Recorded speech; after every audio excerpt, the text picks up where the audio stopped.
بالکل میں بھی صبح تک اس طرح پڑھتا رہوں گا. اعوذ باللہ من الشیطان الرجیم. اعوذ باللہ من الشیطان الرجیم. شاباش، اللہ کرے شہزاد صاحب کی طرح آپ کی آواز بھی گونجے سب کی. اللہ رسول کی رضا کے لیے آج اپنی آواز ہدیے کے طور پر مجھے پیش کرو. پڑھو اعوذ باللہ من الشیطان الرجیم. اعوذ باللہ من الشیطان الرجیم. تھوڑی تھوڑی شاباش دے رہا ہوں. ابھی نمبر آپ کے 100 میں سے 50 تک بھی نہیں پہنچے ہیں، اس لیے پھر پڑھو اعوذ باللہ من الشیطان الرجیم. اعوذ باللہ من الشیطان الرجیم. اس کو بگانا ہے ہم نے، جس کے لیے ہم پڑھ رہے ہیں نا کہ بھئی اس سے اللہ تعالیٰ میں نجات بخشے. تو ذرا بلند آواز سے پھر پڑھو اعوذ باللہ من الشیطان الرجیم. اعوذ باللہ من الشیطان الرجیم. شاباش، اب میرا دل خوش ہو رہا ہے ماشاءاللہ. آپ سے سارے تھوڑا تھوڑا حصہ ملا رہے ہو آواز کا. یہی آواز کا حصہ ملانا ہی تو بڑی بات ہوتی ہے. پھر پڑھو اعوذ باللہ من الشیطان الرجیم. اعوذ باللہ من الشیطان الرجیم. بسم اللہ الرحمن الرحیم. بسم اللہ الرحمن الرحیم. بسم اللہ الرحمن الرحیم. بسم اللہ الرحمن الرحیم. کوئٹہ میں گیا نا تو سارے پٹھان بیٹھے ہوئے تھے. کوئٹہ میں خطاب تھا تو میں ان کو بولا اونچی آواز سے بولو، اونچی آواز سے بولو. وہ چپ کر کے بیٹھے ہوئے. تو میں نے ان سے کہا آپ لوگوں کے پہاڑوں پہ سبزہ نہیں اگتا، آپ کے دلوں میں بھی محبت نہیں اگتی، کیا وجہ ہو گئی ہے؟ تھوڑا سا یار اگر اپنی بہت بڑے سیٹ ہو گئے تو ہو گئے، اور حضور کے غلام بیٹھے ہوئے اس وقت حضور کی محفل میں ہے، سیٹ ہونا پیچھے کرو. پڑھو اور جو محبت سے پڑھے جناب علی. بعد میں پھر پٹھان مجھے زور زور سے گلے سے لگا کے ملے، میری پسلیاں درد کر دی اور کہہ رہا ہے دا بٹ مزہ دے بٹ مزہ. اور میں نے کہا خدا کے بندے پہلے بولتے نہیں تھے، بعد میں چھوڑتے نہیں ہو. اس لیے آپ ذرا محبت کے ساتھ پیار سے پڑھو بسم اللہ الرحمن الرحیم. بسم اللہ الرحمن الرحیم. شاباش. اب میرا دل خوش ہو گیا کہ تھوڑا تھوڑا میری اور آپ کی جو ہے نا یہ انڈرسٹینڈنگ ہونی یہ بڑی ضروری شے ہوتی ہے نا. کیونکہ میں آپ کو انٹرویو دینے نہیں آیا ہوں اور نہ آپ جو ہے نا مجھ سے انٹرویو لینے بیٹھے ہوئے ہیں. ہم حضور کی محبت میں کچھ دیر گزارنے آئے ہیں، تو اس لیے ذرا آپ بھی محبت کے ساتھ بیٹھو نا. امتی آپ بھی اسی محبوب کے ہو جس کی باتیں میں کرنے آیا ہوں، بندے آپ بھی اسی اللہ کے ہو جس کی باتیں میں کرنے آیا ہوں، عقیدت مند آپ بھی اسی محبت رسول اور آل رسول کے ہو جس کی میں عقیدت میں آیا ہوں. تو پھر ہم دونوں کے درمیان یہ تو گیپ نہیں ہونا چاہیے نا. آپ بھی پیار کا اظہار کرو، میں بھی پیار کا اظہار کروں. میرے پیار کا اظہار یہ ہے کہ میں جملہ بولتا جاؤں گا، آپ کا پیار کا اظہار یہ کہ سبحان اللہ کرتے جاؤ گے. بولو ذرا سبحان اللہ. شاباش ماشاءاللہ. شکر ہے خدا کا آپ ڈیفینس میں ہوتے ہوئے مدینہ شریف کی گلی میں پہنچ گئے ہو، ورنہ یہ ڈیفینس کی دیواریں بڑی خطرناک ہیں. یہ بندے کو جو ہے بالکل ہی آتے ہوئے میں بات کر رہا تھا افضال بھائی سے. میں نے کہا افضال بھائی یہ جو او لیول کی تعلیم ہے نا یہ بندے کو بالکل اس کے اندر سے روح کھینچ دیتی ہے. اب بندے کو منہ کا منا بنا کے رکھ دیتی، کسی کام کا ہی نہیں رہتا بندہ. تو اس لیے او لیول کی تعلیم پڑھو ضرور، مگر اس کے اندر پھر انجیکٹ کرنا چاہیے حضور کی محبت کو. بولو ذرا سبحان اللہ. میں نے ابھی تقریر بھی شروع کی ہے جان بوجھ کر تاکہ آپ کی میری جو ہے نا آپس میں یہ محبت پیار کا سلسلہ شروع ہو جائے. تو آپ ایک مرتبہ پھر پڑھو اعوذ باللہ من الشیطان الرجیم. شاباش شاباش شاباش. اعوذ باللہ من الشیطان الرجیم. بسم اللہ الرحمن الرحیم.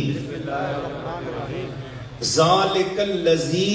پڑھو قرآن مجید پڑھ لو، ایک ایک حرف پر 10 نیکیاں ملیں گی. اپنے نفع کے لیے پڑھ لو. میمن برادری اپنا نفع سوچتی ہے تو پھر سب سوچو. پڑھو ذالک الذی یبشر اللہ عبادہ الذین آمنوا وعملوا الصالحات قل لا اسألکم علیہ اجرا الا المودۃ فی القربى ومن یقترف حسنۃ نزد له فیہا حسنا ان اللہ غفور شکور.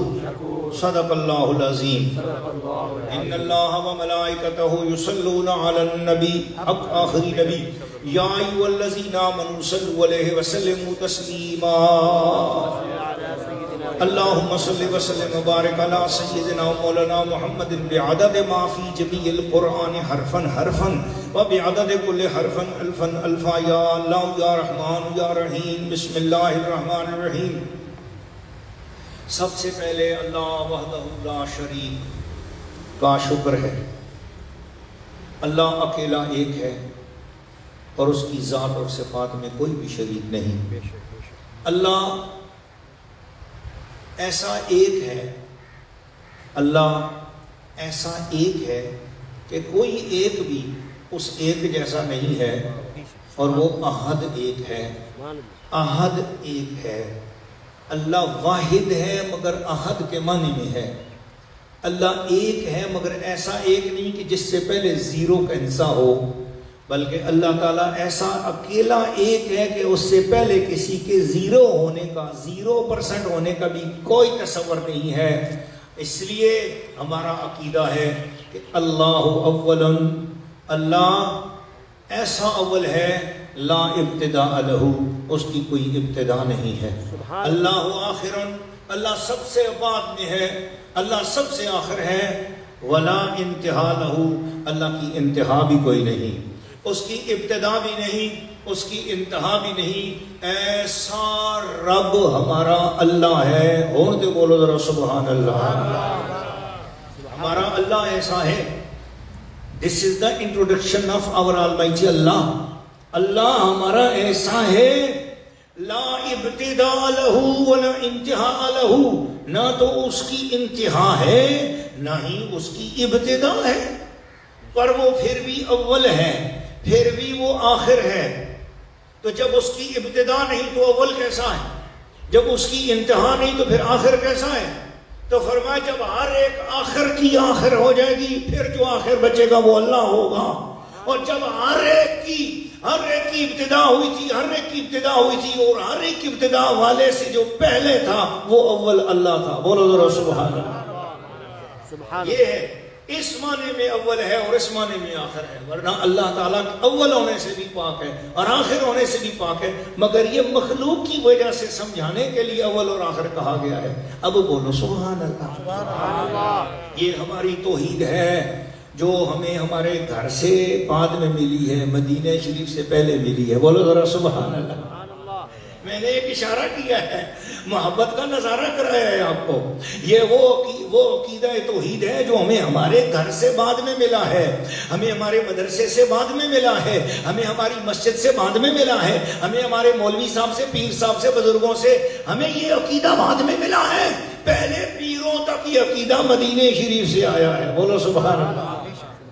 ہم نے اللہ کو ایسا ماننا ہے کہ اس کی ذات اور صفات میں کوئی شریک نہیں ہے، نبی بھی خدا کے شریک نہیں ہے، ولی بھی خدا کے شریک نہیں ہے، فرشتے بھی خدا کے شریک نہیں ہے۔ ہر ایک کے پاس پاور ہے، فرشتوں کے پاس بھی بڑی پاور ہے، نبیوں کے پاس بھی بڑی پاور ہے، ولیوں کے پاس بھی بڑی پاور ہے، مگر سب پاور رکھنے کے باوجود کوئی بھی خدا کے شریک نہیں ہے۔ یہ کیا وجہ ہے؟ نبی کی پاور بڑی، فرشتوں کی پاور بڑی، ولیوں کی پاور بڑی، مگر پھر بھی وہ خدا کے شریک نہیں ہے۔ فرما ہاں اس لیے کہ خدا کی پاور اس کی اپنی ہے، نبیوں کی اور ولیوں کی اور فرشتوں کی پاور اللہ کی دی ہوئی ہے۔ بولو ذرا سبحان اللہ۔ اب آپ کو سمجھ آ گئی؟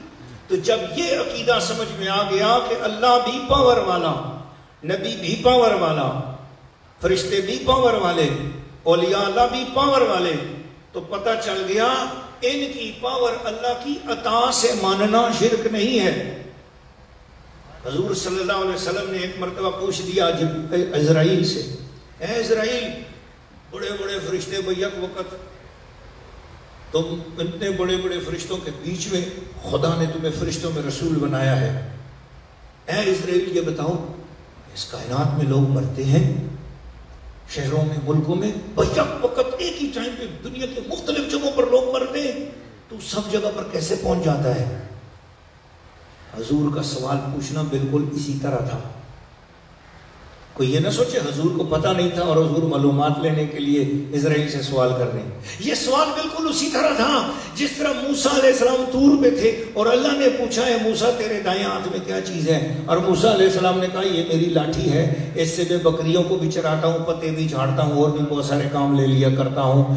تو جب موسیٰ علیہ السلام سے اللہ پوچھ رہا تھا کہ تیرے ہاتھ میں کیا ہے، اللہ کو نہیں پتا تھا کیا ہے، تو پتہ چلا بعد کا سوال علم کے لیے نہیں ہوتا ہے، بعد کا سوال محبوب سے ہم کلام ہونے کے بہانے کے لیے ہوا کرتا ہے۔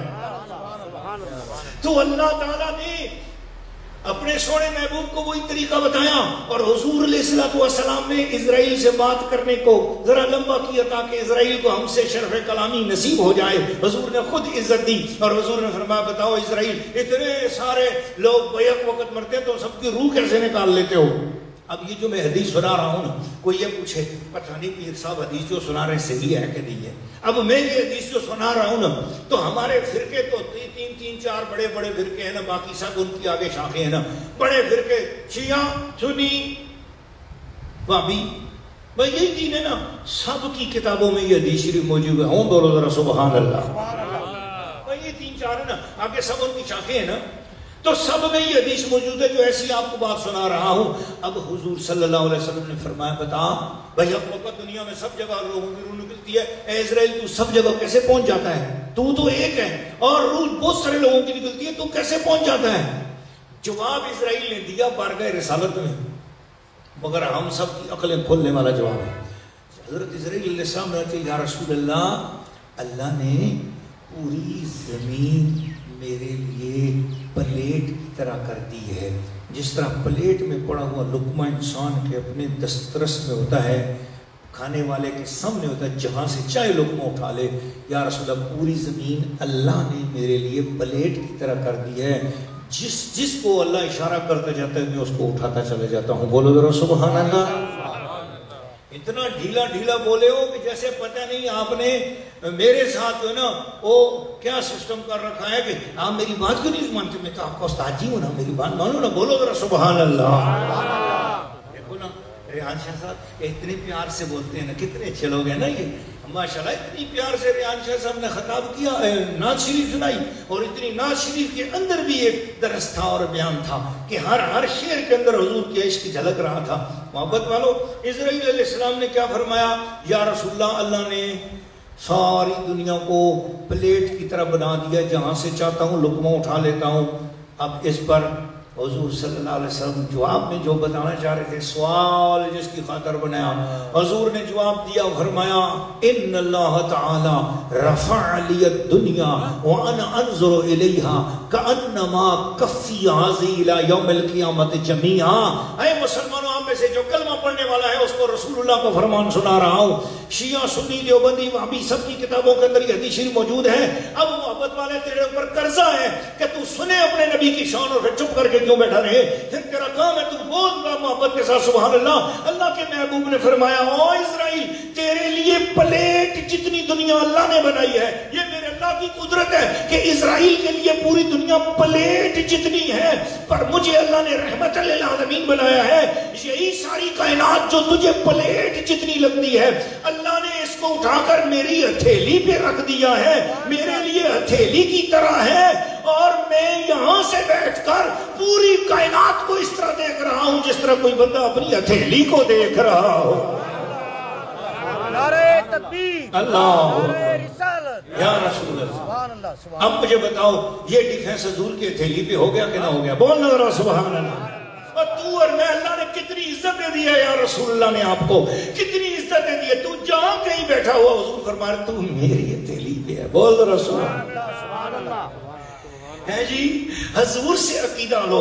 جب ملا سے عقیدہ لو گے تو ملا تجھے اور مجھے سب کو خراب کر کے رکھ دے گا۔ نبی سے عقیدہ لو، حضور کے حدیث سے عقیدہ لو۔ یہ حضور کی اور فرشتے کے درمیان گفتگو ہو رہی ہے، فرشتہ حضور سے بات کر رہا ہے، حضور میں موت کا فرشتہ ہوں، میں اسرائیل ہوں، میرے لیے اللہ نے پوری زمین پلیٹ کی طرح بنا دی ہے۔ اور حضور مسکرا رہے ہیں، فرمایا ٹھیک ہے، ہمیں پتہ ہے اللہ دینے والا جس کو جتنے چاہے محدود کرے، جتنا چاہے وسیع کرے، پر پھر سن لے، اللہ نے میرے لیے 18,000 عالم کو، ساری کائنات کو، زمین و آسمان کو، پست و بالا کو میرے لیے اس طرح کر دیا ہے جس طرح سامنے ہتھیلی نظر آ رہی ہو، اور میں جس طرح ہتھیلی کو دیکھتا ہوں اور ہر چیز میرے سامنے ہے، اس طرح پوری کائنات میں ہر چیز اللہ نے میرے سامنے اس طرح کر دی ہے۔ بولو نا ذرا سبحان اللہ۔ یہ عقیدہ حضور نے دیا، حضور نے دیا۔ اب حضور کی حدیث سننے کے بعد یہ عقیدہ کسی مدرسے کا نہ رہا، کسی مسجد کی پیداوار نہ رہا، کسی مولوی صاحب کی نہ رہا، یہ حضور کی طرف سے عقیدہ ہو گیا کہ ساری کائنات ہتھیلی کی طرح ہے۔ اب جب ساری کائنات حضور کے سامنے ہے، پھر ہم حضور کو حاضر اور ناظر کہیں گے تو ٹھیک کہیں گے نا؟ بولو نا ذرا سبحان اللہ۔ پھر جب ہم یا رسول اللہ کہیں گے تو کسی دور کو بول رہے ہیں یا ہتھیلی والے کو بول رہے ہیں؟ بولو نا سبحان اللہ. میری ہتھیلی پر کوئی چیزوں میں اسے یا کہوں تو کیوں نہ کہوں میری ہتھیلی پر ہے، لیکن یہاں بات یہ کہ ساری کائنات حضور کی اپنی ہتھیلی پر ہے، تو ہم جس کی ہتھیلی پر ہیں اس کو بھی یا کہنے سے پریشان ہو رہے ہیں. بولو نا ذرا سبحان اللہ. ہے جی، ہم جس کی ہتھیلی پر ہیں اس کو کہہ رہے ہیں یا رسول اللہ اور پریشان ہو رہے ہیں اس کا حوالہ کیا ہے، اس کے ثبوت کیا ہے. ارے بابا اپنے دماغ میں اگر عقیدہ ہو جائے، ہاں بیان میں نقطہ توحید آ تو سکتا ہے، پر اگر دماغ میں بت خانہ ہو تو کیا کہیے. اس لیے اگر دماغ میں بے ادبی بھری ہوئی ہو تو پھر دلیلوں سے سمجھ نہیں آتی ہے، اور دماغ ادب والا ہو تو چھوٹی سی بات سے بھی جو ہے نا حضور علیہ السلام کی محبت دل کے اندر جگمگا اٹھتی ہے. میں نے قرآن مجید فرقان حمید کی خدمت میں حاضری دینی ہے. عقیدہ توحید بھی سمجھ آ گیا، عقیدہ رسالت بھی آپ کو سمجھ میں آ گیا. آج مجھے عثمان بھائی کے توسط سے زین بھائی کا پیغام ملا کہ پیر صاحب آتے ہوئے رستے میں ملا کہ آج پیر صاحب حضور کی اہل بیت کی شان بیان کرنی ہے. اب بولو ذرا سبحان اللہ. جب دیکھو آپ نے سبحان اللہ بولتے ہوئے بہت ساری سخاوت کا اظہار کیا، مگر میں چاہتا ہوں مزید سخاوت ذرا پیدا کرو. پھر ایک مرتبہ بولو سبحان اللہ. آپ بہت اچھے ہیں سارے جتنے بیٹھے ہوئے، آئی لو یو. میں آپ سب سے پیار کرتا ہوں، مجھے بہت اچھے لگتے ہیں. آپ کا خاموش رہنا بھی اچھا لگتا ہے، آپ کا بول جانا بھی اچھا لگتا ہے. کوئی مسئلہ نہیں، زبردستی کی بات ہی نہیں، پیار کی بات ہے، بے دیکھی بات ہے. نہ سرپستہ راز ہے، ان کی گلی کا بندہ بھی بندہ نواز ہے. آپ سارے بہت اچھے ہیں ماشاءاللہ. دانت کی بات پہ دانت دیں، محبت کی بات پہ محبت کا اظہار کریں. یہی تو آپ کی کوالٹی ہے، اور میں اسی کوالٹی کو سونے نہیں دینا چاہتا. میں چاہتا ہوں یہ کوالٹی آپ کے اندر برقرار رہے. اس لیے یہ کلاس روم میں نے بنا دیا، جلسہ اس کو نہیں بناتا تاکہ جلسہ نہ بنے، کلاس روم بنے. استاد شاگردوں کے ساتھ آپس میں فرینکلی ہو کر بات کرے، آپ کے اندر بات اترے، آپ کو سمجھ میں آئے. ورنہ میں نے کیا کرنا ہے، 1 گھنٹہ تقریر کرنی ہے اور اٹھ کے گھر کو چلے جانا ہے. نہیں، میں کملی والے کی اولاد سے ہوں، میرا کام ہے میں اپنے نانا جان کے دین کو آپ کے کانوں سے گزار کر دلوں تک پہنچا دوں. اب بولو ذرا سبحان اللہ. بہت بہت شکریہ، بہت شکریہ آپ کا، بہت پیار سے آپ سن رہے ہیں. دیکھو حضور کی اہل بیت کیا ہے.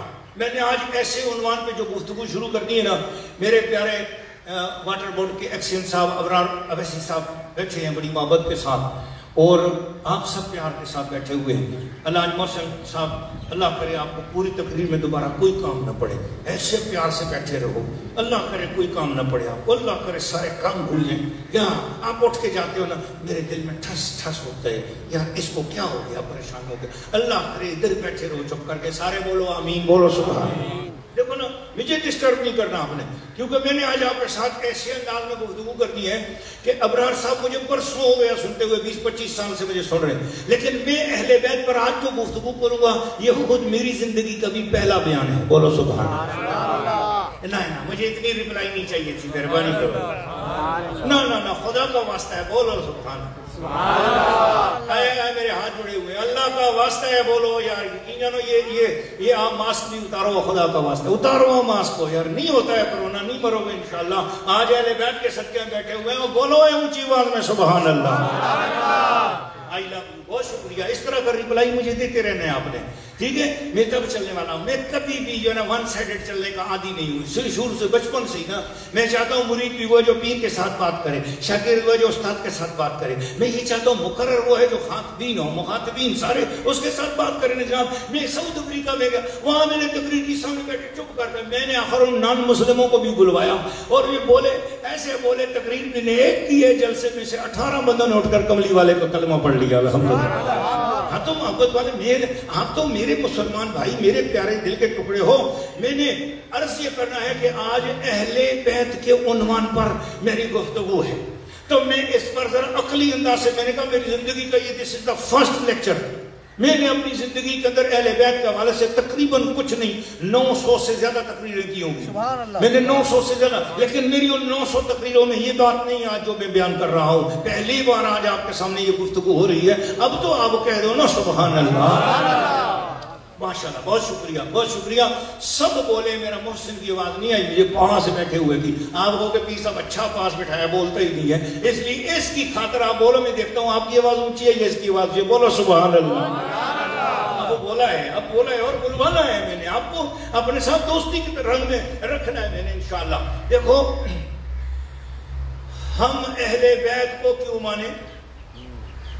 ایک سوال ہے، اسلام میں اہل بیت کو ماننا کیا اسلام کے ارکان میں شامل ہے یا ایمان کے ارکان میں شامل ہے؟ سبحان اللہ۔ یہ کہاں ہے؟ ہم کیوں مانیں؟ اچھا مانے تو کیا ہوگا، نہ مانے تو کیا ہوگا؟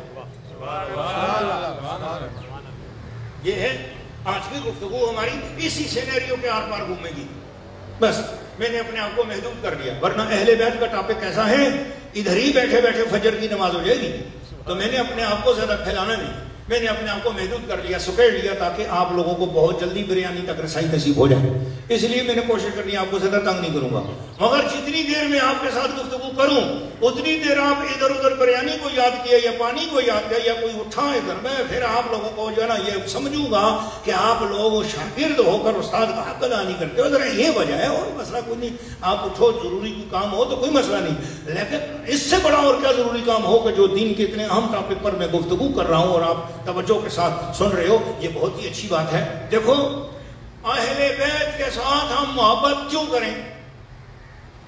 کیوں کریں ہم محبت؟ کیا وجہ ہے؟ اہل بیت سے محبت کرنے کی وجہ کیا ہے؟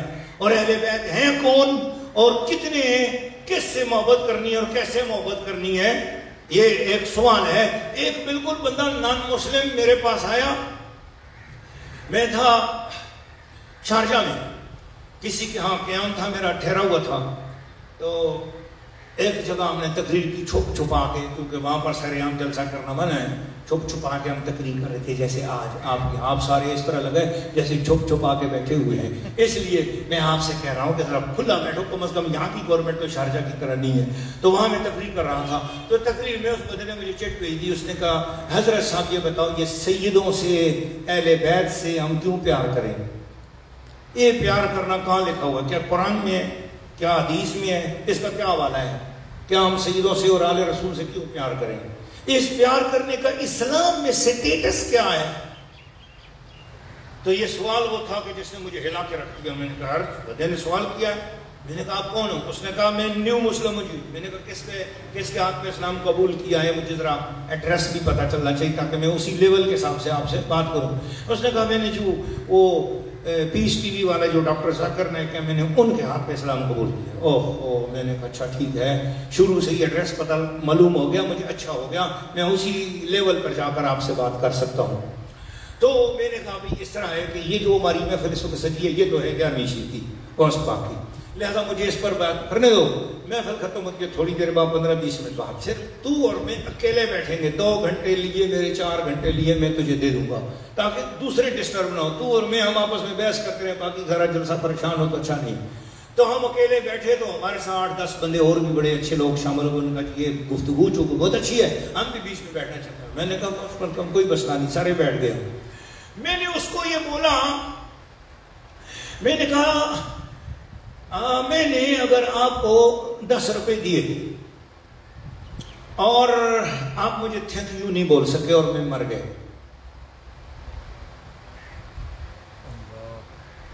میں نے آپ کو 10 روپے دیے اور آپ مجھے تھینک یو نہیں بول سکے، آپ ایک اچھے خاندانی ماں باپ کے بیٹے ہو، اچھے آدمی ہو اور شریف آدمی ہو، میں نے آپ کو 10 روپے دیے، بڑی مشکل تھی آپ کی، آپ پریشان تھے، میں آپ کو ضرورت تھی، میں نے آپ کی ضرورت آپ نے مانگی بھی نہیں مجھ سے، لیکن میں نے آپ کا ماتھا پڑھ لیا، یار اس کو تو 10 روپے کی ضرورت ہے، میں نے بغیر مانگے آپ کو 10 روپے دے دیے، آپ ایک دم اپنی ضرورت میں لگے اور میرا شکریہ ادا کرنا آپ کو یاد نہ رہا۔ جب آپ اپنے کام سے فارغ ہوئے تو آپ کو یاد ہے یار جس نے مجھے 10 روپے بغیر مانگے دیے یار اس کا تو مجھے شکریہ ادا کرنا چاہیے۔ میرا پتہ کرنے لے پتہ چلا میں فوت ہو گیا ہوں، میں وفات پا گیا ہوں۔ اب آپ کے دل میں کیا چیز اٹھے گی کہ لگا یار میں شکریہ ادا کرنا چاہوں گا تو اور کچھ نہیں سوچوں گا، تو میں کہوں گا یار جو فوت ہو گیا ہے اس کے بچے کو ڈھونڈو۔ اللہ اکبر، سبحان اللہ، سبحان اللہ۔ جو لوگ پوائنٹ کو پک کر چکے ہیں صرف وہی بولے سبحان اللہ۔ میں نے کہا آپ کے دل میں کیا خیال آئے گا؟ اس نے کہا مفتی صاحب میرے دل میں یہ خیال آئے گا کہ میں اگر مفتی صاحب فوت ہو گئے تو میں کم از کم ان کا بچہ ڈھونڈوں، اس کو بولوں کہ تیرے پاپا بہت اچھے تھے، انہوں نے مجھے بغیر مانگے 10 روپے دیے تھے اور میں اپنی ضرورت میں لگ گیا، مجھے یاد نہیں رہا شکریہ ادا کرنا، چلو میں تیرے باپ کا تو نہیں کر سکا، تو اس کا بچہ ہے، میں تیرے سامنے شکریہ ادا کرنے کے لیے آیا۔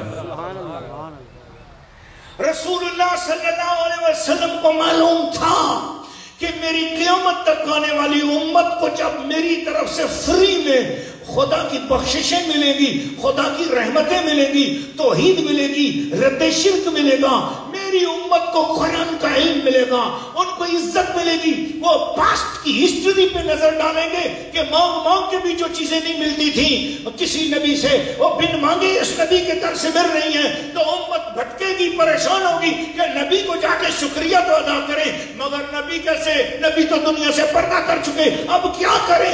فرمایا میں اپنی امت کی اس پریشانی کو بھی دور کر دیتا ہوں۔ حضور نے فرمایا جس نے میرا شکریہ ادا کرنا ہے وہ میرے بچوں کا شکریہ ادا کر دے، وہ میرے گھر والوں سے محبت کرے، میں سمجھوں گا اس نے میرا شکریہ ادا کر دیا۔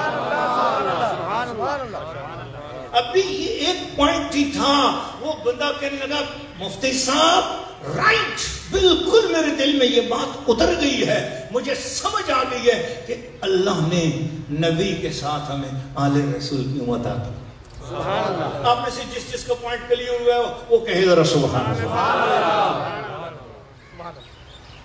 یہ اب بولتے ہیں تھوڑی دیر کے بعد، لیکن پوائنٹ پہلے سے کلیئر ہو چکا۔ یہ ڈر کے بارے بولے کہ بولے تھے پہلے سبحان اللہ، میں نے ایسے دیکھا اور سمجھا شاید میری سبحان اللہ یہ نہیں سننا چاہ رہے ہیں، تو آپ کا شکریہ کہ آپ اس طرح تو سوچ رہے ہیں نا، بولے اب ایک مرتبہ سارے بولو سبحان اللہ۔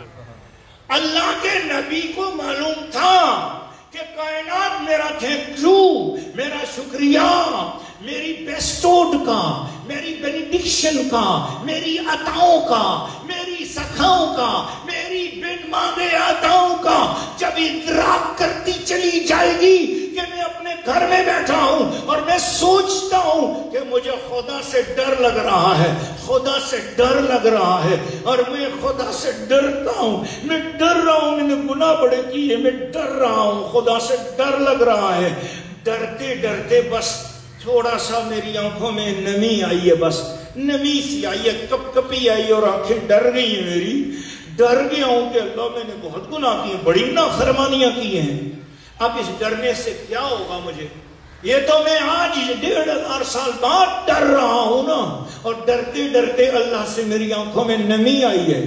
کملی والا 1400 سال پہلے بخاری شریف، مسلم شریف، ابن ماجہ، ترمذی شریف، مشکات شریف، سنیوں کی کتابیں، شیعوں کی کتابیں، ایک ہی حدیث لکھی ہوئی ہے، رسول اللہ نے فرمایا جس گناہگار کو اکیلے میں اللہ سے ڈر لگ جائے اور اس کی آنکھیں نم ہو جائیں، بس اتنی نمی آ جائے جتنا مکھی کے سر، مکھی کا سر جتنا ہوتا ہے، مکھی کا سر، ہیڈ جتنا ہوتا ہے نا مکھی کا، اتنا بھی اگر آنسو اس کی پلکوں پہ تیر گیا، ٹپک بھی نہ سکا، فرمایا لن تمسن النار، اسے خوشخبری دے دو گناہگار کو، اللہ کی دوزخ کی آگ اسے نہیں چھوئے گی، اللہ اسے معاف فرما دے۔ بولنا یہ مسئلہ پوچھنے کے لیے تجھے مدینے جانا پڑتا، تجھے مدینے جانا پڑتا، 1.5 لاکھ روپے، 2 لاکھ روپے، 3 لاکھ روپے، 4 لاکھ روپے لگا کر وہاں جاتا، اور وہاں جا کے بھی کس سے پوچھتا کہ لال رومال والے اندھے بیٹھے ہوئے ہیں، تجھے کس نے بتانا تھا؟ لیکن کملی والے نے 1400 سال پہلے بن مانگے تیرا مسئلہ تیرے گھر میں حل کر دیا ہے، اب تو شکریہ ادا کرنے کا دل چاہ رہا ہے نا؟ سبحان اللہ، بے شک۔ مجھے کہتے ہیں مفتی صاحب آپ نے لاجیکلی مجھے سمجھایا ہے، ابھی قرآن سے دلیل نہیں دی۔ وہ بندہ مجھے کیا کہتا ہے، شارجہ والا، اس نے مجھے کہا مفتی صاحب آپ نے لاجیکلی مجھے سمجھایا ہے، دل کھل گیا ہے، سمجھ آنا شروع ہو گئی ہے، آپ کا انداز بہت اچھا ہے، سمجھا لیتے ہیں بات کو، لیکن مفتی صاحب مجھے تو بھی قرآن سے حوالہ چاہیے اور حدیث سے چاہیے۔ میں نے کہا تھوڑا تھوڑا ٹائم سفر میں آپ گزارتے جو دلیلیں دینا میرا کام ہے، آگے ماننا نہ ماننا یہ دل میں اتارنا یہ میرے رب کا کام ہے. میں کون ہوتا ہوں دل میں اتارنے والا؟ بس بات یہ ہے میں تو محبت کی آواز لگاؤں گا، اس آواز میں تاثیر پیدا کرنا میرے رب کا کام ہے، میری کوئی اوقات ہے؟ مجھے تو علم میں ناز ہی کچھ نہیں ہے. قرآن میں کوئی دلیل ہے؟ میں نے کہا ٹھہرنا ذرا تھوڑا قرآن کی طرف لے کے جاؤں گا، میں لے کے جاؤں گا، میں قرآن میں جاؤں گا، لیکن میں بتانا چاہ رہا ہوں نبی نے تیرے مانگے بغیر تجھے دیا کیا کیا ہے، میں ذرا وہ بتانا چاہ رہا ہوں تیرے سامنے. نبی نے تجھ پر بیسٹوڈ کون سی کی ہے جو تیرے مانگے بغیر تھی، تجھے پتہ بھی نہیں ہے، اور نبی صلی اللہ علیہ وسلم نے تجھے عطا کی ہے. میں نے کہا تیرے سے پہلے ایک امت گزری ہے موسیٰ کی، تیرے سے پہلے ایک امت گزری ہے عیسیٰ کی، تیرے سے پہلے ایک امت گزری ہے 1,24,000 انبیاء کی امتیں گزری ہیں، مگر طریقہ سب میں یہ تھا کہ گھر کے اندر جس نے گناہ کیا، گھر کے باہر دروازے پر فرشتے رات کو لکھ جاتے تھے اندر گھر والوں نے یہ گناہ کیا ہے، اور گھر کے اندر جس نے گناہ کیا وہ جب گھر سے باہر نکلتا اس کی پیشانی پر لکھا ہوتا تھا کہ اس نے آج رات گھر میں یہ گناہ کیا ہے.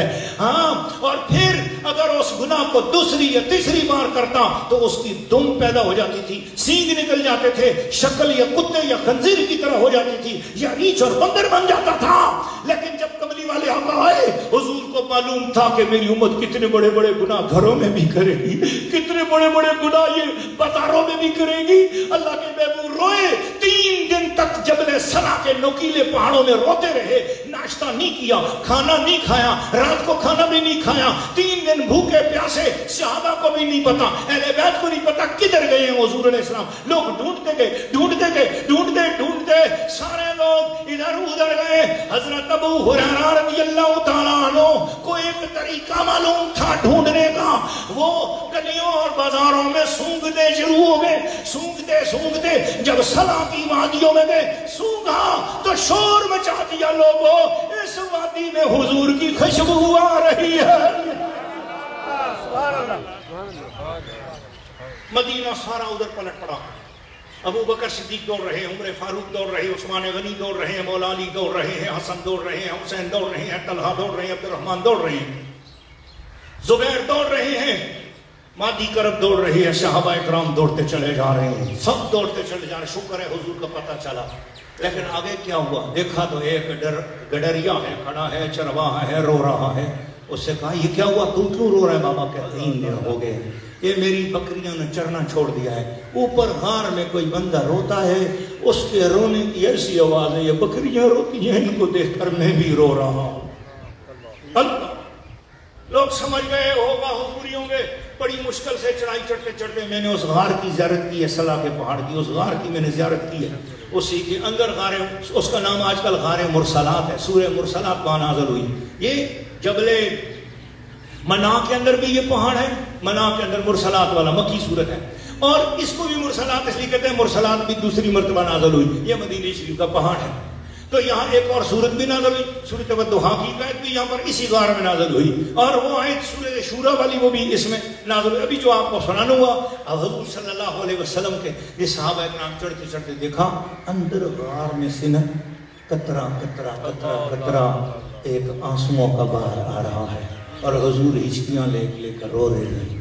سب سے پہلے سب صحابہ نے مل کر حضرت ابو بکر صدیق سے عرض کیا، آپ اس امت میں سب سے افضل ہیں، آپ چلیں، آپ حضور سے عرض کریں، حضور رونا بس کریں، کیوں رو رہے ہیں؟ حضور سے جا کے عرض کریں. وہ اندر گئے تو دیکھا 3 دن سے حضور سر سجدے میں رکھے رو رہے ہیں. حضور کا رونا دیکھ کر صدیق اکبر چھٹک کے رہ گئے. واپس آئے، کہا آج میرا مسئلہ نہیں ہے، یہ میرے کام سے کام نہیں ہوگا، جاؤ اہل بیت میں سے سیدہ فاطمہ زہرا کو بلا کے لے. سبحان اللہ. سیدہ فاطمہ زہرا کو بلا کے لے آؤ. گئے جا کر فاطمہ زہرا بھی 3 دن سے پریشان تھی کہ بابا جان کہاں چلے گئے. ان کو بتایا گیا کہ بابا جان جب صلا کے غاروں میں پردہ کیا، ساتھ مولا علی کو لیا اور ساتھ حسن و حسین کو لیا، چل پڑی، صلا کے پہاڑوں پر چڑھی، غار کے اندر پہنچی. حضور صلی اللہ علیہ وسلم سے جیسے ہی کہا بابا جان، تو حضرت رحمت للعالمین نے سجدے میں سے آواز دی، بیٹی میرے رب نے قرآن نازل کیا ہے، وَإِن مِّنكُمْ إِلَّا وَارِدُهَا وَكَانَ عَلَىٰ رَبِّكَ حَتْمًا مَقْضِيًّا. اس وقت تک یہ پکی مور رب نے لگا دی ہے کہ محبوب تیری امت کے اعمال ایسے، ہر بندہ دوزخ میں ضرور جائے گا، ہر بندہ دوزخ میں ضرور جائے گا۔ اس آیت کو سننے کے بعد ڈر گیا ہوں، میری امت بڑی کمزور ہے، یہ جہنم کے شعلے نہیں برداشت کر سکتی، یہ دنیا کی آگ نہیں سہ سکتی، یہ دوزخ کی آگ کیسے سہے گی۔ اس دن سے رو رہا ہوں۔ سیدہ فاطمہ زہرا نے عرض کیا تو 3 دن ہو گئے رو رہے ہیں، اور حضور دعا رب کی طرف سے کوئی جواب؟ ایک دم سیدہ فاطمہ زہرا نے ہاتھ اٹھائے، مولا تجھے پتا ہے کہ تیری فاطمہ کے سر کا بال کبھی سورج نے نہیں دیکھا ہے، میں نے اتنا پردہ کیا ہے، پر آج اگر میرے بابا جان کی دعا تو قبول نہیں کرتا، امت کو معاف نہیں کرتا، تو پھر میں اپنا سر سے پٹا ہٹا کر آج دعا کروں گی امت مصطفیٰ کے لیے، آج روؤں گی اور اپنے پردے کا واسطہ دیتی ہوں۔ ادھر آپ نے یہ لفظ کہے، جبریل حضور کے سجدے میں حضور کے پاس پہنچائے، فرمایا رب کریم نے ارشاد فرمایا وَلَسَوْفَ يُعْطِيكَ رَبُّكَ فَتَرْضَىٰ، محبوب ہم نے امت آپ کے حوالے کر دی، جو فیصلہ آپ کریں گے ہم اسی فیصلے کو قبول کریں گے۔ مجھے بتاؤ سیدہ فاطمہ زہرا کا احسان ہے کہ نہیں ہے؟ بولو نظر سبحان اللہ۔ جی حضور نے فرمایا یا اللہ میری امت کوئی بھی گناہ کرے نا تو اس کی گھر میں نہ لکھا جائے، میری امت کوئی بھی گناہ کرے نا اس کی پیشانی پر نہ لکھا جائے، میری امت کوئی بھی گناہ کرے یا اللہ اس کی شکل نہ بگڑے، وہ ریچھ اور بندر نہ بنے، وہ خنزیر نہ بنے، کتے میں نہ ڈھلیں، اللہ جو کرنے قبر میں کر لینا لیکن دنیا میں میری امت کو رسوا نہ کرنا۔ بولو نا سبحان اللہ۔ آج جب بڑے بڑے گناہ کوئی کر کے یہ سوچتا ہے کہ یار ابھی تک میری شکل نہیں بگڑی، ابھی تک میرا دم اور سنگ نہیں لگے، ابھی تک میں برباد نہیں ہوا، زمین پھٹی نہیں، میں اندر نہیں اترا، کتنے بڑے میرے گناہ ہیں، پچھلی امتوں کے جتنے بدعمالیاں پڑھتے ہیں وہ ساری ہمارے اندر موجود ہیں، مگر ہماری شکلیں نہیں بگڑتی۔ کیوں؟ یہ ہم نے مانگا تھا؟ نہیں، بن مانگے کوئی 1400 سال پہلے عطا کر گیا ہے۔ میں یہ بولنا چاہتا ہوں، میں بتانا چاہتا ہوں کہ رسول اللہ بن مانگے کیا کیا چیز آپ اپنی دنیا میں آئے ہیں، آپ کو پتہ بھی نہیں، آپ کے لیے حضور نے رب کے کتنے رحمتوں کے خزانے آپ کے ارد گرد ڈول رکھے، آپ اپنے موزور گھوڑے کی طرح جو مرضی کر بیٹھتے ہیں، بعد میں آتا ہے یار یہ تو کبیرہ گناہ تھا، اوہ یہ تو بہت بڑی بات ہے، کر بیٹھے۔ اب ہونا تو پچھلی امتوں 1,24,000 نبیوں کی امتوں میں جو قانون تھا، ہونا تو یہ چاہیے شکل بگڑ جائے، ہونا تو یہ چاہیے دو لگ جائے، ہونا تو یہ چاہیے سینگ اگ جائیں، ہونا تو یہ چاہیے کہ سخت ترین سزا ملے، مگر سزا نہیں مل رہی ہے۔ کوئی تو یہ نیکی کر دی گیا، سبحان اللہ، سزا نہیں مل رہی ہے۔ حضرت محی بن عربی نے لکھا ہے جی فتوحات مکیہ میں، اور حضرت قاضی ثناء اللہ پانی پتی نے تفسیر بزری میں لکھا ہے، وہ فرماتے ہیں کہ کئی بار اللہ تعالیٰ کی طرف سے ارادہ ہوا اس امت کو برباد کرنے کا، کئی بار ارادہ ہوا، اللہ نے آسمان سے فرشتوں کو حکم دیا جاؤ زمین پہ الٹ دو زمین کو، کہتے ہیں جیسے فرشتے زمین پہ پہنچے فرشتوں کو حضور کا گنبد خضرا نظر آ گیا، سبحان اللہ۔ فرشتوں نے کہا مولا اس زمین پر تو حضور کا روزہ ہے، بس رب کو پتا ہے کہ یہ جائیں گے اور ان کو روزہ نظر آئے گی، لیکن جان بوجھ کر فرشتوں کو بھی بتایا کہ زمین میں اہمیت کس چیز کی ہے، کس کی وجہ سے زمین قائم ہے۔ فرمایا فرشتوں واپس آ جاؤ، اگر تمہیں حضور کا روزہ نظر آیا کہ مجھے بھی ان کی عزت نظر آ رہی ہے، چلو کہیں ان کا دل نہ دکھ جائے، چلو ان کو ایک اور موقع دے دیتے ہیں، یہ شاید توبہ کر لیں، اللہ تعالیٰ پھر عذاب کو واپس لے لیتا ہے۔ یہ عطائیں حضور صلی اللہ علیہ وسلم کی ہم پر بن مانگے ہیں۔ ابھی اس کی لسٹ میں کرنا چلا جاؤں نا، صرف یہ لسٹ کہ حضور نے بن مانگے ہمیں کیا کچھ دیا، سبحان اللہ، یہ ایک لسٹ ہے۔ تو اس لسٹ کے لیے مجھے کل رات تک اسی طرح گفتگو کرتا رہوں تو میں یہ لسٹ مکا نہیں سکتا، ختم نہیں کر سکتا۔ میں یہ عقل مند کے لیے اشارہ کافی، اتنی ساری باتیں کافی، ورنہ آپ کو پتا ہے ہر چیز ہماری اتنی ہے، جو کچھ بھی ہم آج مزے کر رہے ہیں سب حضور کا صدقہ ہے، سبحان اللہ۔ آپ میں سے جس کو حضور کا صدقہ سمجھ آ رہا ہے وہ کہے ذرا سبحان اللہ۔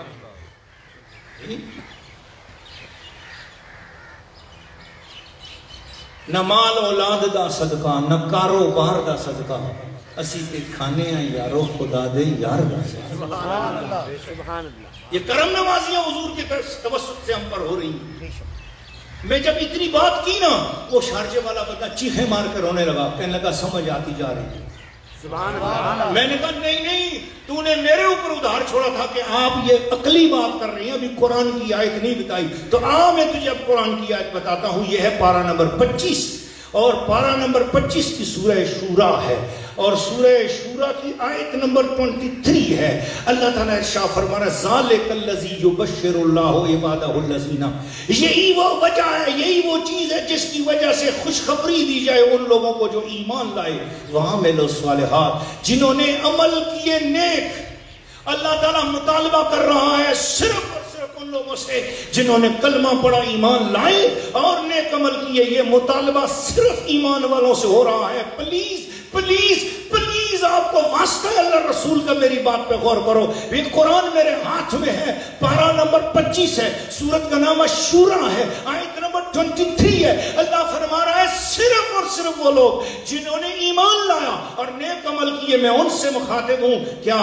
قل لا اسألکم علیہ اجرا، اے محبوب ان سے بول دو یہ جتنا میں نے تمہارے اوپر دین اسلام کی نعمتیں تم پر کی ہیں، بن مانگے تمہارے اوپر اللہ کے احسانات پہنچا دیے، ان پر میں تم سے کوئی اجر نہیں مانگتا۔ بولو ذرا سبحان اللہ، کوئی اجر نہیں مانگتا۔ اجر کس کا ہوتا ہے؟ اجر کس بات پہ ہوتا ہے؟ اجر کسے کہتے ہیں؟ اجر اور اجیر فقہ کی زبان کی ٹرمینالوجی ہے۔ اس کا مطلب یہ تھا کوئی کام کیا جائے، اس کام کے بدلے میں جو چیز دی جائے اسے اجر کہتے ہیں۔ میں نے مزدور کو بلایا اور میں نے کہا کہ اے مزدور میرے گھر کا نلکا ٹھیک کر دے۔ مزدور آیا، اس نے میرے گھر کا نلکا ٹھیک کر دیا، میری اس نے جتنی بھی کوئی بھی کام سینیٹری کا تھا اس نے کر دیا۔ جب وہ کام کر گزرا اس کے بعد میں نے اس کی محنت مزدوری کے پیسے دے دیے، جو اس کے پیسے بن گئے، یہ اس کی مزدوری تھی۔ میں نے خوش ہو کر اس کو انعام کے طور پہ جو 10 روپے فالتو دیے، یہ اس کا اجر ہو گیا۔ محنت سے بھی کچھ زیادہ دے دیا جائے تو اس کو اجر کہتے ہیں۔ پھر میں قل لا اسألکم علیہ اجرا، جب کوئی بندہ کہ میں اجر نہیں مانگتا تو اس کا مطلب یہ ہے کہ میں مزدوری بھی نہیں لیتا۔ بول رہا سبحان اللہ، سبحان اللہ۔ کریم لوگوں کے ہاں یہ طریقہ ہے، خاندانی لوگوں کے ہاں یہ طریقہ۔ حضور اجر تو لے دور میں تو مزدوری بھی نہیں لیتا۔ یہاں یہ معنی ہے قل لا اسألکم علیہ اجرا، سونے محبوبہ امتیوں سے بول دو کہ تم نے فالتو کیا دینا ہے، میں تم سے مزدوری بھی نہیں مانگتا۔ جو کچھ میں نے تمہاری خاطر پتھر اٹھائے ہیں، پتھر کھائے ہیں، میرا خون نکلا ہے، میرے دانت شہید ہوئے ہیں، میرے کندھوں میں جو ہے نا وہ زخم لگے ہیں، میرا خون بہا ہے، دشمنوں نے پتھر مارے ہیں، طائف کے اندر میرے ساتھ ظلم کیا ہے، اور میں نے جناب شیب ابی طالب میں 3 سال قید و بند کے گزارے ہیں، معاشرتی بائیکاٹ کے گزارے ہیں، ہر طرح کا ظلم 13 سال مکے میں میرے ساتھ ہوتا رہا ہے۔ پھر مدینے میں مجھے سب کا سانس نہیں لینے دیا۔ 42 جنگیں میرے ساتھ مسلط کی، میں نے 82 جنگیں ایک لڑی ہیں، 42 غزوے ایک لڑے ہیں، میں جنگیں لڑتا رہا، میں سریے بھیجتا رہا، میں کہیں صحابہ کو بھیج رہا ہوں، کہیں خود جنگ کر رہا ہوں، کبھی جنگ خندق، کبھی جنگ احد، کبھی جنگ بدر، کبھی غزوہ خیبر، کبھی غزوہ بواق، کبھی غزوہ موریسی، میں جنگیں کرتا چلا جا رہا ہوں تمہاری خاطر اسلام میں نے تمہارے لیے کر دیا، مگر نہ تو مجھے اس کی اصل مزدوری چاہیے، نہ اس پر تمہاری طرف سے کوئی شاباشی اور تمہاری طرف سے کوئی اجر چاہیے۔ یہ کون کہہ رہا ہے؟ اللہ محبوب سے کہلوا رہا ہے۔ اب بولو ذرا سبحان اللہ۔ حضور نے خود نہیں کہا، میں کہنا چاہتا ہوں اللہ نے کہلوایا ہے۔ حضور کہہ نہیں رہے، اللہ نے کہلوایا ہے۔ ارے بھائی آپ کو اللہ رسول کا واسطہ ہے، یہ بات میرے ساتھ بولو۔ حضور نے کہی نہیں ہے، اللہ نے کہلوائی ہے۔ حضور نے کہی نہیں ہے، اللہ نے کہلوائی ہے۔ پلیز پلیز پلیز اس پر غور کرو، حضور نے یہ کہی نہیں ہے، اللہ نے کہلوائی ہے۔ اللہ نے کہا قل لا اسألکم علیہ اجرا، الجرحى، محبوب ان سے کہہ دو میں نے جو کچھ تمہارے ساتھ دین اسلام کی نیکیاں کی ہیں اس کے بدلے میں تم سے کوئی نہ مزدوری مانگتا ہوں نہ اجر مانگتا ہوں، نہ تم اس قابل ہو کہ تم دے سکو، البتہ ایک چیز جو تم دے سکتے ہو وہ تم سے مانگتا ہوں، وہ کیا ہے؟ الا المودۃ فی القربى، میرے خون کا رشتہ جس کے ساتھ جڑ جائے تم نے اس کے ساتھ ٹوٹ کر پیار کرنا ہے، بس یہی مانگتا ہوں۔ سبحان اللہ سبحان اللہ سبحان اللہ سبحان اللہ، نعرہ تکبیر، نعرہ رسالت،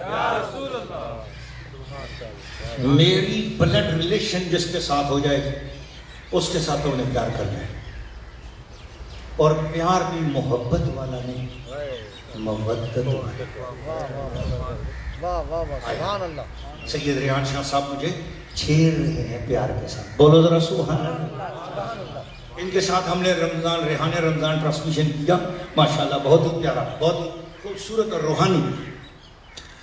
محبت کے ساتھ آپ کے دماغ میں یہ پریفیس بیٹھ گئی ہے جو میں نے بات کی ہے قرآن مجید کے حوالے سے، کہ حضور نے کہا نہیں، اللہ نے کہلوایا ہے، تاکہ آل رسول سے پیار کرنا نبی کا فرمان ہوتا تو حدیث بن جاتی، نبی کا فرمان ہوتا تو حدیث بن جاتی، اور ملا لوگ جھگڑا کرتے یہ صحیح نہیں ہے، یہ صحیح ہے، یہ ضعیف ہے، یہ جھگڑے بنا لیتے۔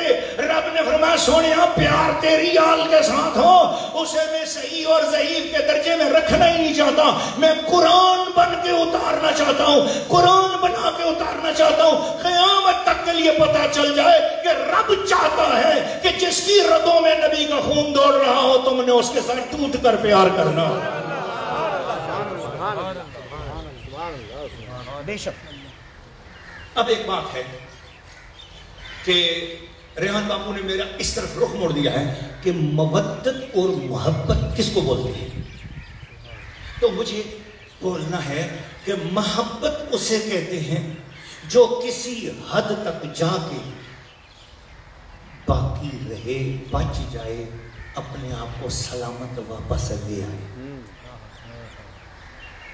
مودت اس کو کہتے ہیں کہ اگر اس سے اس کا محبوب جدا کیا جائے پھر وہ جی نہ سکے۔ آپ کے ساتھ پھر بات کروں گا دوبارہ، مجھے کوئی جلدی نہیں ہے، میں پھر بات کروں۔ محبت اسے کہتے ہیں کہ اس کا محبوب اگر مر جائے وہ قبر تک جا کے واپس آ جائے۔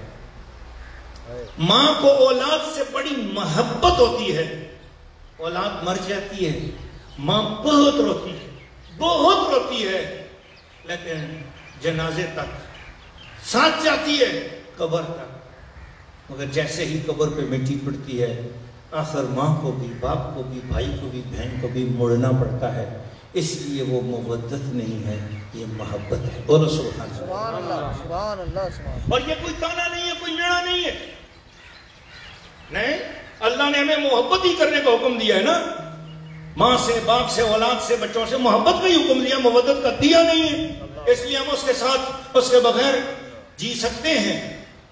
لیکن مودت کی مثال دینے کے لیے مجھے مچھلی اور پانی کا آپس میں رشتہ بولنا پڑے گا۔ مچھلی کو پانی کے ساتھ محبت نہیں ہے، مودت ہے۔ آپ مچھلی کو پانی سے جدا کر دو، تڑپ تڑپ کے مر جائے گی، پھر زندہ نہیں رہے گی۔ اللہ نے فرمایا نبی کی آل کے ساتھ محبت نہ کرنا، مودت کرنا۔ نبی کی آل کے ساتھ مودت کرنا، جس طرح مچھلی پانی کے بغیر اپنا وجود تصور نہیں کرتی، تم بھی نبی کی آل کی محبت کے بغیر، نبی کی آل سے پیار اور مودت کے بغیر اپنے دین کو دین تصور نہ کرنا۔ تمہارا دین کامل تب ہوگا جب تمہارے سینے میں نبی کے گھر والوں کا پیار پیدا ہو جائے۔ شہزاد بھائی نے میرے 800-900 بیان سے زیادہ سنے ہوئے ہیں، شہزاد بھائی بھی آج حیران ہو رہے ہیں کہ آج پیر صاحب جس رنگ میں بات کر رہے ہیں واقعی اس سے پہلے اس رنگ میں بات نہیں ہوئی ہے۔ میں اس لیے کہ آپ سب لوگوں کو میں ذوق والا سمجھتا ہوں اور ضرورت سمجھتا ہوں کہ آج لوگ سمجھتے ہیں شاید مودت اہل بیت کسی ایک فرقے کی پہچان ہے، میں نام نہیں لوں گا۔ لوگ سمجھتے ہیں شاید حسین حسین کرنا، علی علی کرنا، فاطمہ فاطمہ کرنا، حسن حسن کرنا، علی علی کرنا گھر والوں کی باتیں کرنا، نبی کی اہل بیت سے محبت کرنا، یہ کسی فرقے کی پہچان ہے. دس از دا رانگ تھنگ. یہ رانگ تھنکنگ ہے. نہیں، کوئی فرقہ کسی بھی رنگ میں اگر محبت اہل بیت کو اگر اپنا ماٹو بنا رہا ہوں میں، اس سے کوئی غرض نہیں ہے. ہم نے یہ دیکھنا ہے کہ ضرورت مذہب میں اسلام نے اس کو درجہ کہاں پر دیا ہے. تو قرآن مجید فرقان حمید سورۃ شورى 25واں پارہ آیت نمبر 23 میں اللہ نے فرمایا صرف ایمان والا اور عمل صالح والا بندہ اس کا حق ہے، اور اس پر خدا کی طرف سے یہ بات فرض ہے کہ وہ نبی کی اہل بیت کے ساتھ محبت سے بڑھ کر مودت والا رشتہ اختیار کر لے. سبحان اللہ. تو اس لیے ہر ایمان والے کی ضرورت ہے نبی کی اہل بیت سے پیار کرنا. میں نے جو بات کی ہے یہ آپ کو سمجھ آ گئی ہے تو آپ بولو گے سبحان اللہ.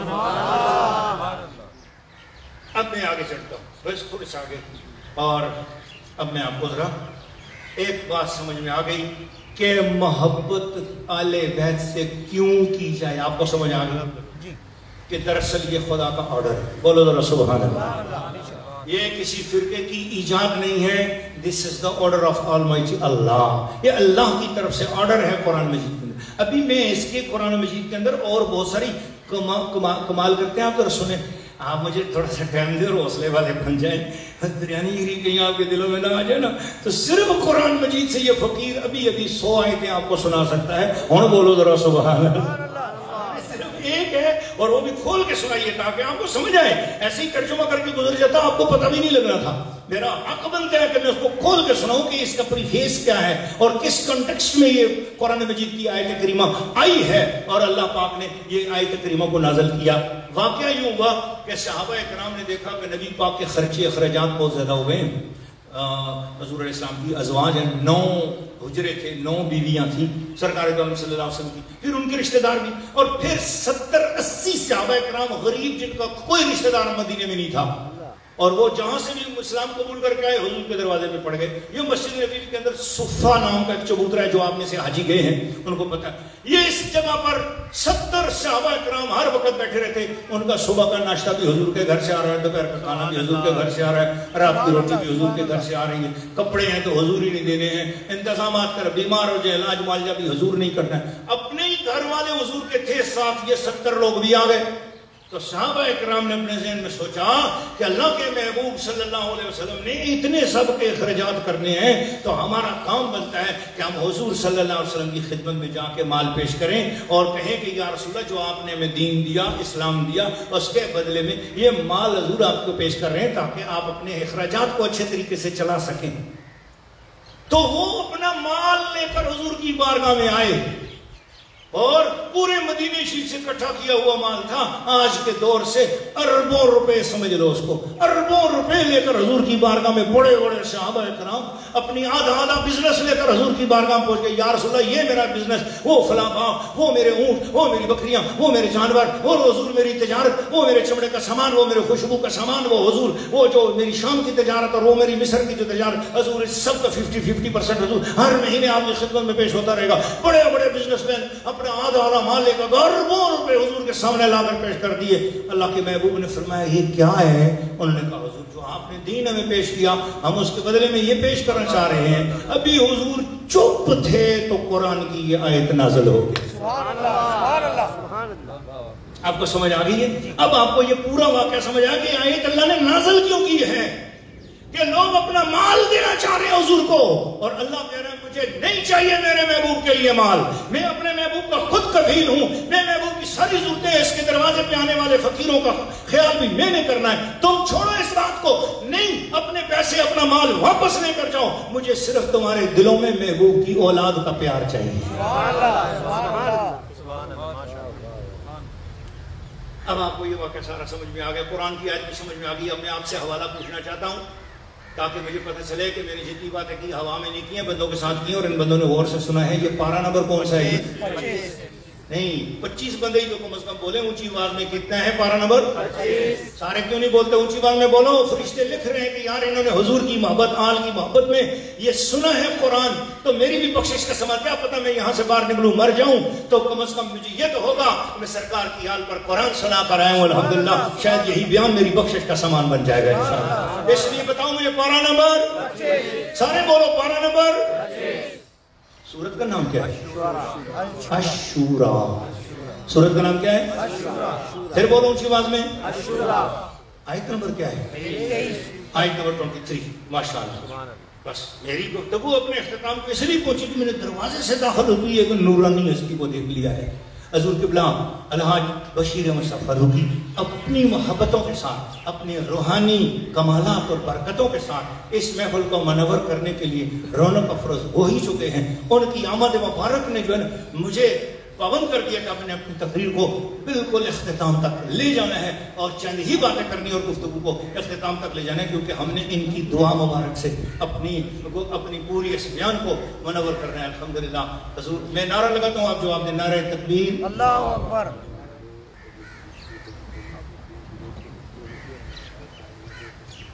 جی ہاں حضور ٹھیک ہے. حضور ٹھیک ہے. صحت مبارک ٹھیک ہے. الحمدللہ. اللہ کا شکر ہے. الحمدللہ.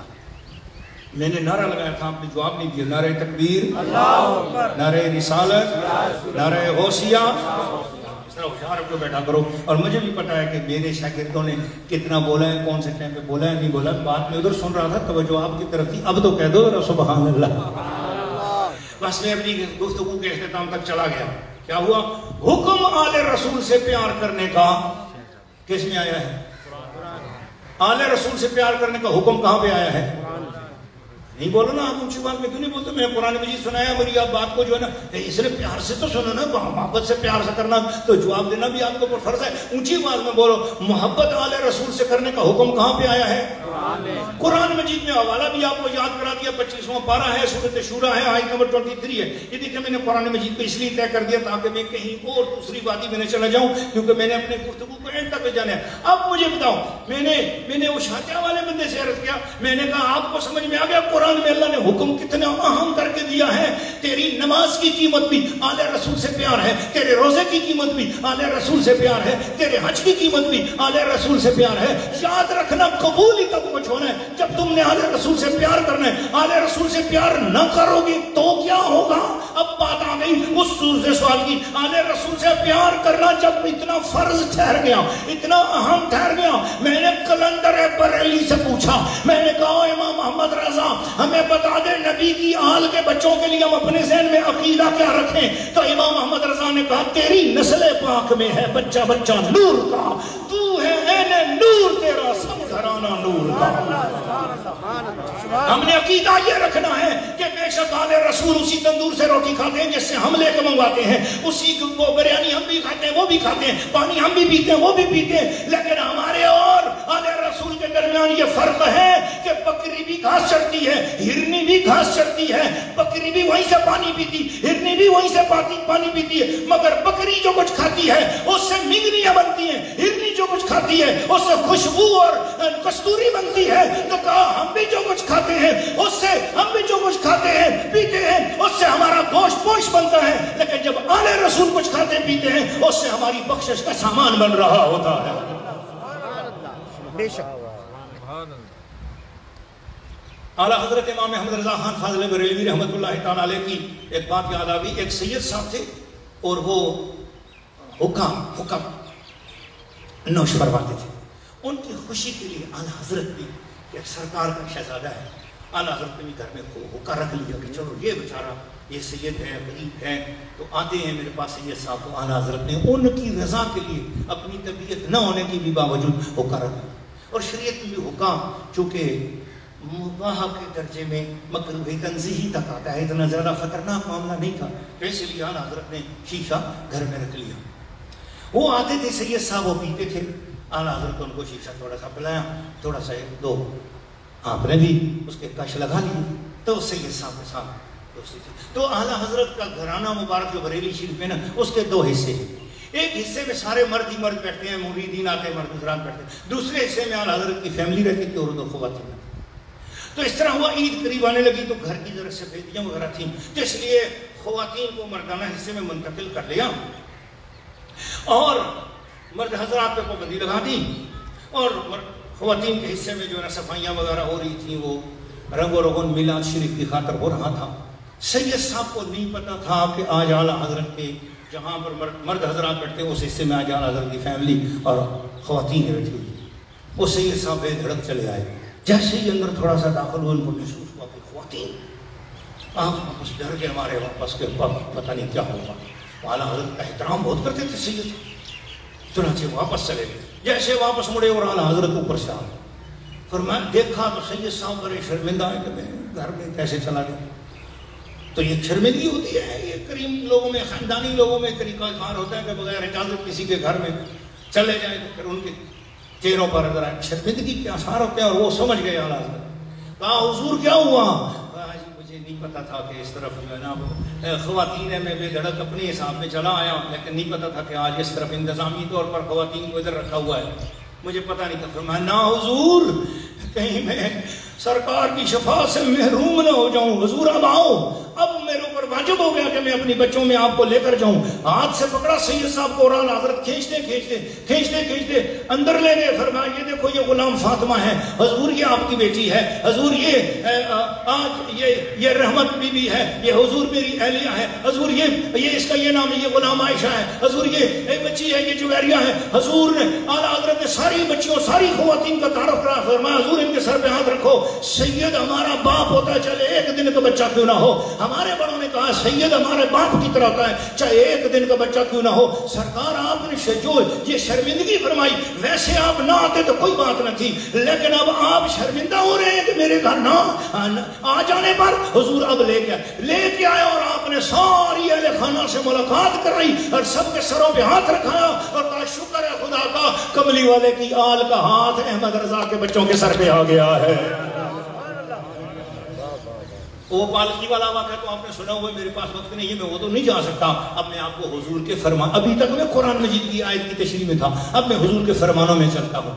حضور صلی اللہ علیہ وسلم نے ارشاد فرمایا من صعد المنبر، حضور نے ارشاد فرمایا جو شخص خانہ کعبہ کے اندر آ جائے اور خانہ کعبہ کی امام والی جگہ پر پہنچ جائے، اور فرمایا من صعد الرکن والمقام، چاہے وہ حجر اسود کا بوسہ لیں اور پھر اس کے بعد مقام ابراہیم کے درمیان ادھر ہی اس کا قیام گزرے، اور 80 سال گزر جائیں یا ساری زندگی گزر جائیں، نہ وہ حجر اسود اور خانہ کعبہ کے مقام ابراہیم کے بیچ میں سے پار کبھی جائے نہیں. 80 سالوں میں 80 سال اس کے ادھر ہی گزر جائیں. رسول اللہ نے فرمایا سارا دن روزے میں رہے، ساری رات جا کر قرآن اور نفل پڑھتا رہے.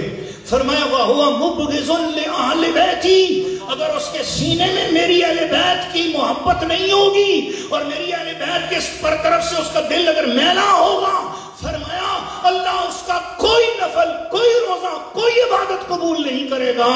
اب پتہ چلا آل رسول سے پیار اس لیے کرتے ہیں جو ٹوٹے پھوٹے سجدے ہیں وہ قبول ہو جایا کرتے ہیں. لیکن ایک بات آخری حدیث شریف سناتا ہوں، بس میری گفتگو اختتام تک پہنچ گئی. لیکن ایک بات، کیا آل رسول سے محبت پر صرف عمل ہی قبول ہوتے ہیں؟ اللہ اکبر، سبحان اللہ. آپ میں سے جس کو میرا یہ سوال قائم کرنا سمجھ میں آ رہا ہے صرف وہ بندہ بولے سبحان اللہ. کیا سید سے آل رسول سے محبت کرنے سے کیا صرف عمل ہی قبول ہوتے ہیں؟ مثلا کیا نماز پڑھی، نماز کے بدلے میں نمازی کا درجہ مل گیا، روزے رکھے، روزے کے بدلے میں روزے کا درجہ مل گیا، تو آل رسول سے محبت کی اس کی وجہ سے روزے کا وہ درجہ مقبول ہو گیا اور کنفرم ہو گیا.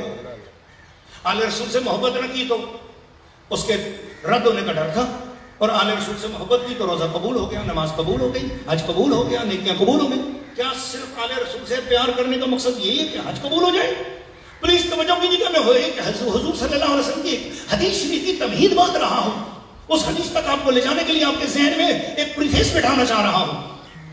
بیفور دا مائی ایڈریس آپ کو اس طرف توجہ کرنے پڑے گی اس پریفیس کی طریقے. کیا عرض کرتا ہوں کیا رسول اللہ کی آل پاک سے ہم صرف اس لیے پیار کرتے ہیں کہ اس پیار کی وجہ سے ہماری نمازیں ہماری نیکیاں رد ہونے سے بچ جائیں گی، وہ صرف قبول ہو جائیں گی؟ نا نا نا نا، صرف قبول نہیں ہوگی بلکہ مقبولیت کے اس اعلیٰ مقام پہ چلے جائیں گی کہ رسول اللہ صلی اللہ علیہ وسلم نے ارشاد فرمایا من احبنی و احب ہذین، جس شخص نے مجھ سے محبت کی اور اس حسین اور حسن سے محبت کی، وَيُحِبُّ ولد اولادو ہوگا، جس نے ان دونوں کی اولاد سے محبت کی، جس نے مجھ سے محبت کی، جس نے میری اہل بیت اس حسن حسین سے محبت کی۔ اور ایک جگہ پر اسی حدیث میں لفظ فاطمہ و علی، جس نے فاطمہ اور علی سے پیار کیا اور ان کی اولاد سے پیار کیا۔ پھر حضور نے فرمایا آگے ایک جو جملہ ہے اللہ رسول کا واسطہ ہے، آپ نے ڈھیلے ہو کر نہیں سن رہے ہیں، جس کو سمجھ آ جائے گا صرف وہ دونوں ہاتھ بلند کر کے سبحان اللہ ضرور کہے گا۔ میری محبت کا، پیار کا آپ، میں سمجھوں گا کہ آپ نے قدر کر لی ہے، کانوں سے اتر کر دل میں گزر گئی ہے اور میری تکلیف ختم ہو جائے گی۔ رسول اللہ نے فرمایا جس نے مجھ سے محبت کی، جس نے علی سے محبت کی، جس نے فاطمہ سے محبت کی، جس نے حسن سے محبت کی، جس نے حسین سے محبت کی، جس نے ان کی اولاد سے محبت کی، کانا معیہ فی درجتی یوم القیامہ، اللہ قیامت والے دن اس کو اس جگہ پر رکھے گا جہاں اللہ محمد مصطفیٰ کو رکھے گا۔ سبحان اللہ سبحان اللہ۔ اب مجھے بتاؤ دنیا کی کوئی نماز ہے جو بندے کو اٹھا کر حضور کے گھر میں پہنچا سکے؟ دنیا کا کوئی ایسا سجدہ ہے جو حضور کے وہاں تک پہنچا سکے؟ دنیا کا کوئی ایسی عبادت ہے جو بندے کو اٹھا کر رسول اللہ کے گھر میں لے جائے، جنت والے گھر میں لے جائے؟ ہاں، وہ ایک ہی عمل ہے، وہ رسول اللہ کی آل سے مودت کرتے چلے جاؤ، حضور کی آل سے پیار کرتے چلے جاؤ، تمہیں حضور کی طرف سے اللہ تعالیٰ یہ عطا فرمائے گا، اور اللہ کی طرف سے حضور یہ عطا فرمائیں گے کہ جہاں حضور کا گھر ہوگا، حضور کے اس درجہ مبارک میں، اس گھر میں آپ غلامان آل رسول کو بھی وہاں پر مقام نصیب ہوگا۔ اب میں کہہ سکتا ہوں نا جس درجے میں، جس مقام میں، جس گھر میں حضور رہتے ہیں وہاں کہیں میرے امام احمد رضا کا بھی گھر ہے۔ بولو نا سبحان اللہ۔ جو دنیا میں محبت کر رہا ہے آل رسول سے، جو محبت کر رہا ہے اور بغض کے بغیر کر رہا ہے، پیار سے کر رہا ہے، اس کا گھر وہیں پر ہونا ہے جہاں حضور کا گھر ہونا ہے۔ بولو نا سبحان اللہ۔ سبحان اللہ۔ اللہ مجھے اور آپ سب کو قیامت والے دن نبی پاک صلی اللہ علیہ وسلم کی آل سے اس طرح کا پیار عطا فرمائے کہ حضور نے ارشاد فرمایا کان الناس یومئذ یفزع الناس، قیامت والے دن سارے کے سارے لوگ ڈرے ہوئے ہوں گے اور وہ حساب کتاب کے کٹہرے میں کھڑے ہوں گے۔ انا وعلی وفاطمہ، حضور انا وعلی وفاطمہ وحسن وحسین ومحبہم، حضور نے فرمایا میں، فاطمہ، علی، حسن، حسین اور ہم سے پیار کرنے والے لوگ، فرمایا کانو، وہ سب کے سب لوگ جنت کے دسترخوان میدان محشر میں لگائے جائیں گے، سب لوگ حساب دے رہے ہوں گے، ہم سے پیار کرنے والے جنت کے دسترخوانوں میں بیٹھے ہوئے ہوں گے۔ نعرہ تکبیر، اللہ، نعرہ رسالت، یا رسول اللہ۔ سبحان اللہ۔ اللہ تعالیٰ ہمیں نماز کی بھی توفیق عطا فرمائے، تلاوت قرآن بھی کرتے رہو، نماز پڑھتے رہو گے، تلاوت کرتے رہو گے تو یہ آل رسول کی ادا ہے۔ امام حسین نے کربلا میں جب تلوار نہیں روکی، سید ریحان بابو میرے قبلہ حضور سرکار بشیر مصطفیٰ فاروقی، میرے نصیب اچھے کہ الحاق جیسے ولی کامل ہماری محفل میں موجود ہیں، ہمیں یقین ہے کہ آج ہماری دعائیں ساری قبول ہوں گی۔ میں عرض کر رہا ہوں امام حسین کی تلوار کو روکنے کے لیے یزیدیوں نے تیر چلائے کہ یہ تو گاجر مولی کی طرف کاٹ رہے ہیں، کیونکہ میں نے بڑی تحقیقی کتابوں میں پڑھا ہے کہ امام حسین کی ایک تلوار کے ساتھ 900 سے زیادہ یزیدی اور بعض روایتوں میں آتا ہے 3000 یزیدی امام حسین کی تلوار سے کٹتے گئے، گرتے گئے۔ ایک اکیلا پیاسا کتنے دنوں کا اگر وہ تلوار چلا رہا ہو اور سامنے کھانے پینے والے اور زور زبردستی والے وہ گھیرا تنگ کر کے بھی 3000 لاشوں کے ڈھیر لگا دے وہ، تو یہ حیدر کرار کا بچہ ہے، اسے فاطمہ زہرا کا دودھ مبارک پیا ہوا ہے، یہ امام حسین ہے۔ جب انہوں نے دیکھا یہ کسی طرح بھی تلوار نہیں روک رہی ہے، کسی طرح بھی تلوار نہیں روک رہی ہے، تیر برسائے تلوار نہیں رکی حسین کی، تلواریں چلائیں تلوار نہیں رکی حسین کی، حسین کو روکنا ہے۔ منافق کو طریقہ آتا تھا اور اس منافق نے کہا ایک ہی طریقہ ہے، حسین کی تلوار روک سکتی، کہا نماز کے لیے اذان دے دو، اذان دے ہوئے اذان کے بلاوے پر حسین کی توجہ ادھر سے ہٹ جائے گی۔ ایک دم منافق نے اذان دی، اللہ اکبر اللہ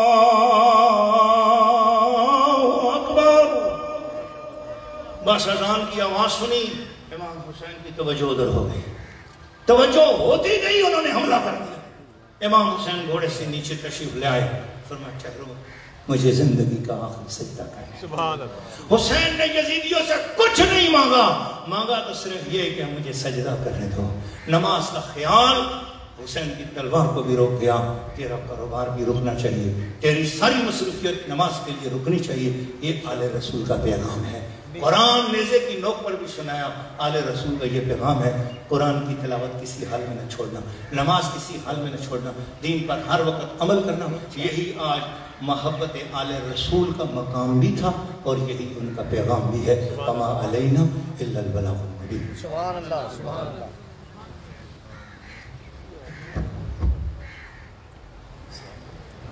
صلاۃ والسلام۔ کربلا کے جان سا